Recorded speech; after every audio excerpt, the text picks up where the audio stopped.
We all draw lines, sometimes with a pen, sometimes with our eyes, and most of the times just in our heads, where we do not say it loud.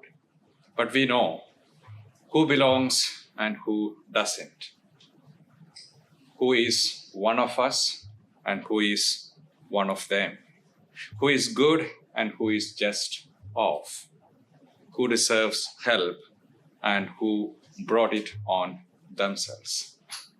Let's talk about one of the most universal lines we all draw, the kind that shows up not in any theology books, but in traffic. If I am driving slowly, I am responsible, I am aware, maybe even holy. But if someone else is driving slowly, they are an idiot, holding back everyone else, probably texting or sightseeing on the highway. And if I drive fast, I have a reason. I have got somewhere important to be, work, hospital, maybe church. But if someone else is driving fast, they are a reckless maniac. And they are the reason insurance costs go up. They are going to get someone killed. See what I mean? I am the golden standard. Everyone else is measured against me. And funnily enough, they all come up short. And there is a line we all carry around in our heads, invisible but real. And we are all careful about where we draw it. Maybe it is the person who votes differently, maybe smells strange, or talks too loud, or the one who always needs help but never seems to help back. We don't hate them. We just step around them. We carry this logic everywhere. As I said, if I am late because I had an emergency, if you are late, you are unreliable.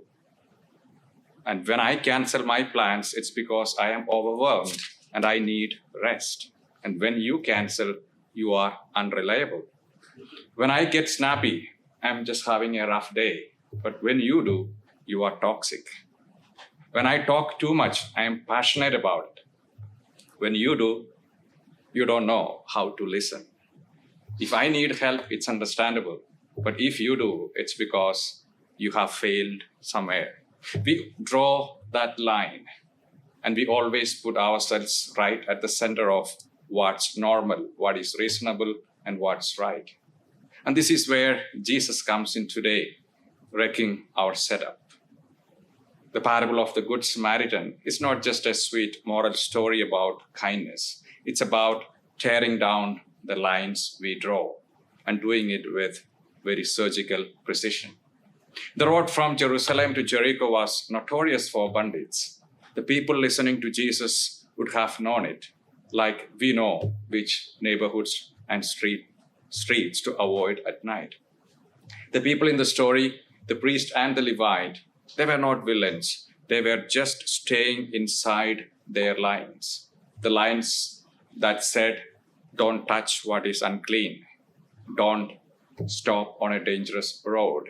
Don't get involved. But the Samaritan, he didn't just help. He crossed the line socially, racially, religiously, and literally. He steps over fear, over prejudice, over inconvenience into someone else's pain. The Samaritan didn't just bandage wounds. He interrupted his day, spent his money, came back to check in. He crossed lines and stayed there.